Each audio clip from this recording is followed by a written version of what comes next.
अच्छा भाई, अब हमें पहला स्टेप पढ़ना है IFRS 15 का।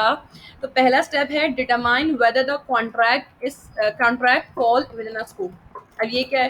यानी ये पूरी बात कर रहा है कि आपका जो कॉन्ट्रैक्ट है वो आपके IFRS में फॉल करता है कि नहीं, IFRS के जो क्राइटेरियाज है उसमें फॉल करता है कि नहीं। तो पहली बात कर रहा है ये, party to contract have approved the contract. Party ने कॉन्ट्रैक्ट अप्रूव किया हुआ हो। पार्टी कौन? एक पार्टी वो जो गुड्स लेगी, एक पार्टी वो जो गुड्स देगी।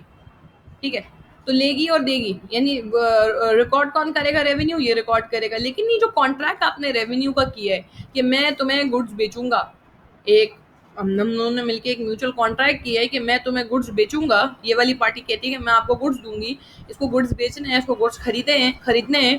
तो ये जो कॉन्ट्रैक्ट है ये दोनों पार्टी से अप्रूव्ड हो। अप्रूव का क्या मतलब? इसमें जो लिखा है वो दोनों पार्टीज उस पर यकजहती रखती हो कि यार ये जो कॉन्ट्रैक्ट में लिखा है वो हम दोनों उस पर जो है वो अग्रीड है, और ये जो है वो हो रहा है वो बिल्कुल सही हो रहा है। तो दोनों पार्टी से वो कॉन्ट्रैक्ट, वो एग्रीमेंट अप्रूव्ड हो।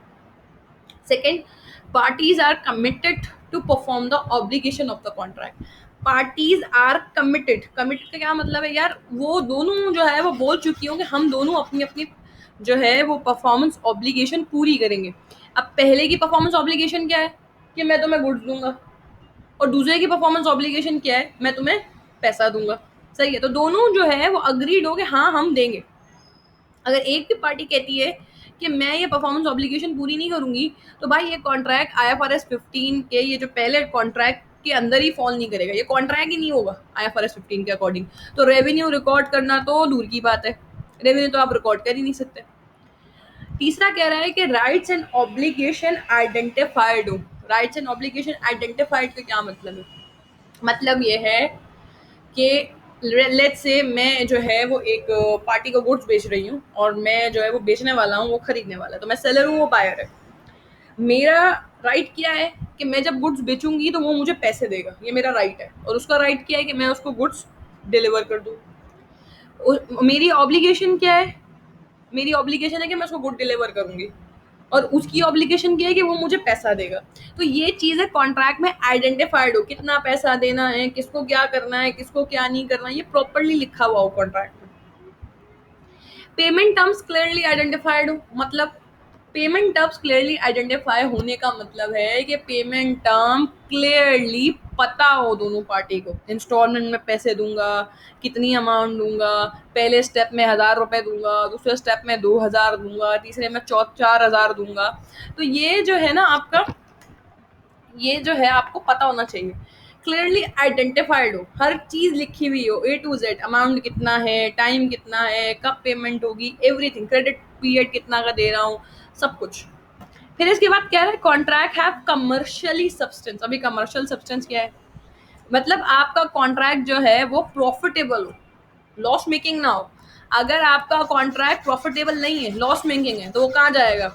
वो जाएगा, वो कहाँ जाएगा? IS 37 के ऑनरस कॉन्ट्रैक्ट में जाएगा। अगर आपका कॉन्ट्रैक्ट जो है वो प्रॉफिटेबल नहीं है, लॉस मेकिंग है, तो वो IS 37 के ऑनरस कॉन्ट्रैक्ट में जाएगा, उसका प्रोविजन बनेगा। वो IFRS 15 में नहीं आएगा। फिर IFRS 15 में वो कॉन्ट्रैक्ट आते हैं जो कॉन्ट्रैक्ट प्रॉफिटेबल हो। वरना अगर वो प्रॉफिटेबल नहीं है, वो लॉस मेकिंग कॉन्ट्रैक्ट है, तो वो IS 37 में चला जाएगा, वो IFRS 15 में नहीं आएगा। अब कमर्शियली सब्सटेंस से और उसने दो बातें कही हैं। कह रहा है कस्टमर की एबिलिटी हो और इंटेंशन हो आपको देने की। कस्टमर की एबिलिटी से क्या मतलब है? कस्टमर की एबिलिटी से मतलब है कि कस्टमर इतना मतलब एबल हो कि गोइंग कंसर्न मसले ना चल रहे हो, उसके लिक्विडेशन प्रॉब्लम ना चल रहे हो, उस वो आपको क्या दे? वो आपको गुड्स दे, या वो आपसे जो है वो गुड्स ले, आपसे सेल पैसे ले और वो आपको पैसा दे सके, आपसे गुड्स लेके पैसा आपको दे सके, उसकी एबिलिटी भी हो और उसकी इंटेंशन भी हो। वो पता चला वो फटा-वटा हो गया भाई, वो पैसे वैसे नहीं देगा अब आइंदा कभी भी। तो वो जब आपको पैसे नहीं देगा, तो आपको वो अगर पैसे नहीं दे रहा तो ज़ाहिर है उसकी इंटेंशन नहीं है, अब आपको कभी नहीं देगा। तो अगर आपका कॉन्ट्रैक्ट प्रॉफिटेबल की उसमें आ रहा है, अंडर आ रहा है, तो प्रॉफिटेबल का मतलब है आपको वो रिकवरी भी होनी चाहिए, कस्टमर की एबिलिटी और इंटेंशन भी होनी चाहिए। आप जब कॉन्ट्रैक्ट कर रहे हैं, आप बैठ के असेस करेंगे यार इसकी एबिलिटी है या नहीं है, या इसकी इंटेंशन है या नहीं है मुझे पैसे देने की। कभी कभी हम कुछ लोगों को कुछ चीजें बेच देते हैं, लेकिन हमें शायद कहीं ना कहीं अंदाजा होता है कि ये बंदा पैसे नहीं देगा या ये बंदा पैसे नहीं दे सकता, तो वो कॉन्ट्रैक्ट मेरे लिए कमर्शियली सब्सटेंस नहीं है, वो कॉन्ट्रैक्ट मेरे लिए प्रॉफिटेबल नहीं है, तो वो IFRS 15 में नहीं आएगा। सही है।